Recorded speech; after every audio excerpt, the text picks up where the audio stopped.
ബംഗാൾ ഉൾക്കടലിൽ ഉത്ഭവിക്കുന്ന ചുഴലികളൊന്നും തന്നെ പശ്ചിമഘട്ടം കടന്ന് കേരളത്തിലെത്തില്ല എന്നുള്ള ധാരണയെ നാം മാറ്റേണ്ടിയിരിക്കുന്നു. 2000 കഴിഞ്ഞുള്ള പതിറ്റാണ്ടിലുണ്ടായ ചുഴലികളേക്കാൾ 3 മടങ്ങ് കൂടുതലാണ് 2010 കഴിഞ്ഞുള്ള ഈ പതിറ്റാണ്ടിൽ അറബിക്കടലിലും ബംഗാൾ ഉൾക്കടലിലും ഉണ്ടായിട്ടുള്ളത്. പ്രളയവും പേമാരിയും കൊടുങ്കാറ്റും നൂറ്റാണ്ടിലോ പതിറ്റാണ്ടിലോ ഒരിക്കൽ മാത്രം ഉണ്ടാകുന്ന പ്രതിഭാസമാണെന്നുള്ള ധാരണ നാം മാറ്റിയേ മതിയാകും. ഇന്ത്യക്കാരുടെ ഒരു പ്രശ്നമുണ്ട്. അവരെന്തെങ്കിലും ശ്രമിക്കണമെന്നുണ്ടെങ്കിൽ ഒന്നുകിൽ IAS പറയണം, അല്ലെങ്കിൽ സെലിബ്രിറ്റീസ് പറയണം. നമസ്കാരം.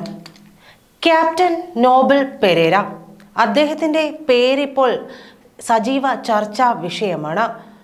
2019 സെപ്റ്റംബർ 1 അദ്ദേഹം പോസ്റ്റ് ചെയ്ത ഒരു വീഡിയോ വൈറലായിരിക്കുകയാണ്. അദ്ദേഹത്തിൻ്റെ പ്രവചനം എത്രത്തോളം സത്യമായി തീർന്നുവെന്ന് ഇന്ന് വയനാട് ദുരന്തം നമ്മെ ഓർമ്മിപ്പിക്കുകയാണ്. അദ്ദേഹം തന്നെ പറയുന്നു, അധികം കാഴ്ചക്കാർ ഒരുപക്ഷെ ഇതിനുണ്ടാകില്ല, പക്ഷേ 1 വർഷമോ 5 വർഷത്തിനൊക്കെ ശേഷം ഇത് ഓർമ്മിക്കപ്പെട്ടേക്കാം എന്ന്. പലരും അദ്ദേഹത്തിൻ്റെ വീഡിയോ കണ്ടു കാണും. എങ്കിലും ഒരിക്കൽ കൂടി നമ്മളുടെ എല്ലാവരുടെയും ശ്രദ്ധയിലേക്കായി കാണിക്കുകയാണ്. മലയാളിയും രാഷ്ട്രീയ നേതാക്കളുമൊക്കെ മാറി ചിന്തിക്കേണ്ട, ഉണർന്ന് പ്രവർത്തിക്കേണ്ട സമയമായി. ഇതൊന്നു കേൾക്കൂ, വെറുതെ ആകില്ല. അത് വയനാട്ടിലല്ലേ എന്ന് ചിന്തിക്കരുത്. ഇന്ന് വയനാട്ടിൽ സംഭവിച്ചത് നാളെ മറ്റൊരു രീതിയിൽ നമുക്കും സംഭവിക്കാം. പ്രളയം ഓർമ്മയില്ലേ? അങ്ങനെ പ്രകൃതി സംഹാര താണ്ഡവം ഏതു രീതിയിൽ നടത്തുമെന്ന് നമുക്ക് പറയാനേ പറ്റില്ല. വെറുതെയാകില്ല അദ്ദേഹത്തിൻ്റെ വാക്കുകൾ. നമ്മളെ പലതും ഓർമ്മിപ്പിച്ചേക്കും, ചിന്തിപ്പിച്ചേക്കും. നമസ്കാരം പ്രിയപ്പെട്ട മലയാളികളെ. കേരളത്തിൽ ഇനിയൊരു പ്രളയമുണ്ടാകും. ഭയപ്പെടുത്തുന്ന ചോദ്യമാണിത്. പക്ഷേ ഓരോ മലയാളിയും സ്വയം ചോദിക്കുന്ന ചോദ്യമാണ്.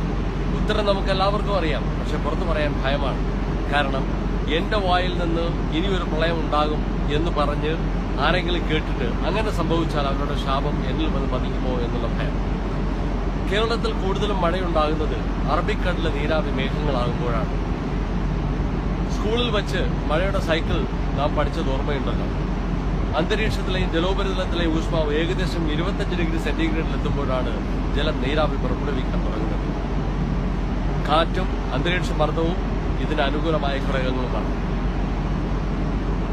1982 മുതൽ 2011 വരെയുള്ള 29 വർഷ കാലയളവിൽ അറബിക്കടലിൽ ഉണ്ടായ ഊഷ്മാവ് വർധന 0.6 ഡിഗ്രിയാണ്.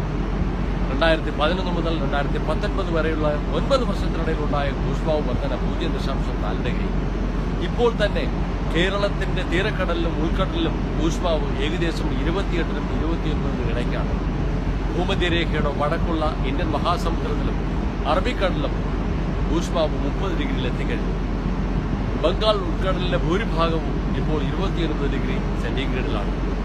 ആഗോള താപനില നാം അനുദിനം കൂട്ടിക്കൊണ്ടിരിക്കുകയാണ്. ആയതിനാൽ ഇനി അങ്ങോട്ട് കേരളത്തിൽ മഴ കൂടാനേ സാധ്യതയുള്ളൂ.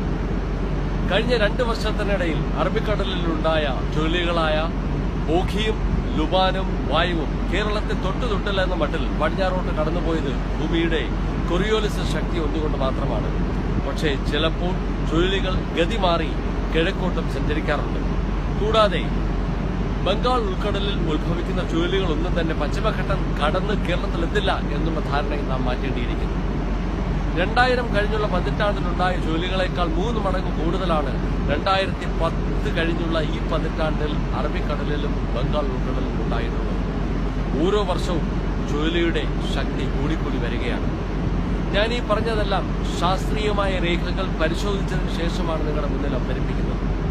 ആയതിനാൽ ഇനി അങ്ങോട്ട് പ്രളയവും പേമാരിയും കൊടുങ്കാറ്റും നൂറ്റാണ്ടിലോ പതിറ്റാണ്ടിലോ ഒരിക്കൽ മാത്രം ഉണ്ടാകുന്ന പ്രതിഭാസമാണെന്നുള്ള ധാരണ നാം മാറ്റിയേ മതിയാകും. ഇന്ത്യക്കാരുടെ ഒരു പ്രശ്നമുണ്ട്. അവരെന്തെങ്കിലും ശ്രമിക്കണമെന്നുണ്ടെങ്കിൽ ഒന്നുകിൽ IAS പറയണം, അല്ലെങ്കിൽ സെലിബ്രിറ്റീസ് പറയണം. ഞങ്ങൾക്ക് അതിവിദ്യാഭ്യാസമൊന്നുമില്ല, പക്ഷേ ഞങ്ങൾ ചെയ്യുന്ന ജോലി നന്നായി ചെയ്യുവാൻ ആവശ്യമായ നല്ല വിദ്യാഭ്യാസം ലോകത്തിലെ നല്ല സർവകലാശാലകളിൽ നിന്ന് നേടിയവരാണ് ഞങ്ങൾ. ആയതിനാൽ ദയവായി ശ്രമിക്കുക. മഴവെള്ളത്തെ ഭൂമിയിൽ ഇറങ്ങാൻ അനുവദിക്കുക. മഴവെള്ളത്തെ തടയുന്ന രീതിയിലുള്ള ഓടുപാകലും സിമന്റ് സ്ലാബുകളും നമ്മുടെ മുറ്റത്തിൽ നിന്ന് മാറ്റുക. ഇനി അങ്ങോട്ട് മണ്ണിൽ നിന്ന് ജലത്തിനെയും വെളിച്ചത്തെയും മറയ്ക്കുന്ന ഒരു വിദ്യയും നാം കാണിക്കരുത്. യാതൊരു കാരണവശാലും തോടുകളും പാടങ്ങളും നികത്തരുത്.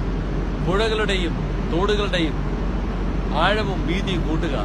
അതുവഴി അവയ്ക്ക് കൂടുതൽ ജലം സംഭരിക്കുവാനും പെട്ടെന്ന് ജലത്തിന് കടലിലോട്ട് ഒഴുകി ചെന്ന് ചേരുവാൻ സാധ്യമാകും. മതിൽ, കോട്ടമതിൽ എന്നിവ പാടില്ല. അതിന് പകരം ചെടികളും മരങ്ങളും ഉപയോഗിച്ചുള്ള വേലിക്കെട്ടുകളാകും. ഭവന നിർമ്മാണ രംഗത്ത് കാതലായ മാറ്റം നാം വരുത്തിയേ മതിയാകും. പരന്ന വീടുകൾ പാടില്ല, ആവശ്യത്തിന് ഉയരങ്ങളിലേക്കാകാം. വലിയ വീട് നിർമ്മാണം വലിയ നികുതി ചുമത്തി നിരുത്സാഹപ്പെടുത്തുക. പ്രീ ഫാബ്രിക്കേറ്റഡ് ഭവന നിർമ്മാണ രംഗത്തേക്ക് നാം മാറിയേ മതിയാകും. മേൽത്തരം സിമന്റും ഫൈബറും ഉപയോഗിച്ചുള്ള പാളികളാണിത്. ഉരുക്ക് ഫ്രെയിമും കൂടിയായാൽ ആജീവനാന്തം നിലനിൽക്കും. അല്ലാതെ നാം മലകൾ തുറന്നുകൊണ്ടിരുന്നാൽ ഇപ്രാവശ്യം 81 ഉരുൾപൊട്ടൽ എന്നുള്ളത് അടുത്ത പ്രാവശ്യം 810 ചെന്ന് നിന്നേക്കാം. അവസാനമായി കടലിനോട് കളിക്കരുത്. കടൽക്കര മുഴുവൻ കടൽ ഭിത്തി കെട്ടി കടലിനെ തടുക്കാം എന്നുള്ള വ്യാമോഹം ഇനി വേണ്ട. തീരത്ത് നിന്ന് 50-100 മീറ്റർ മാറിയേ ഇനി അങ്ങോട്ട് നിർമ്മാണങ്ങൾ പാടുള്ളൂ.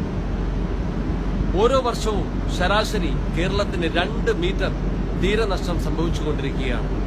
അശാസ്ത്രീയമായ പുലിമുട്ട് നിർമ്മാണങ്ങളും മണൽ ഖനനങ്ങളും ഇതിന് ആക്കം കൂട്ടിക്കൊണ്ടിരിക്കുകയാണ്. വിഴിഞ്ഞം തുറമുഖ പദ്ധതി കേരളത്തിന് നന്മയുടെ ഒരു കണിക പോലും നൽകില്ല. പകരം അത് നൽകാൻ പോകുന്നത് തിരുവനന്തപുരത്തെ തീരദേശത്തിന് വലിയ ദുരന്തങ്ങളാണ്. വിഴിഞ്ഞം പദ്ധതിയുമായി മുന്നോട്ട് പോകുന്നത് കേരളത്തിന് തന്നെ ആപത്താണ്. ആലപ്പാടിലെ കരിമണൽ ഖനനം ചിലപ്പോൾ നമുക്ക് നക്കാപ്പിച്ച നൽകിയേക്കാം. പക്ഷെ നാം ഒരു വലിയ ദുരന്തം ഇരന്നു വാങ്ങുകയാണ്. ആയതിനാൽ നാം മാറുക, മാറി ചിന്തിക്കുക, മാറി പ്രവർത്തിക്കുക. ഇല്ലെങ്കിൽ പ്രകൃതി നമ്മെ കേരളത്തിൽ നിന്ന് മാറ്റും. I know there won't be much viewers for this video this time around as the threat of floods are over in Kerala. But I may be forced to repost this video after the floods again, maybe within the next year or maybe after 5 years. I'm Captain Noble Pereira signing off on the 1st September 2019. Thank you for watching.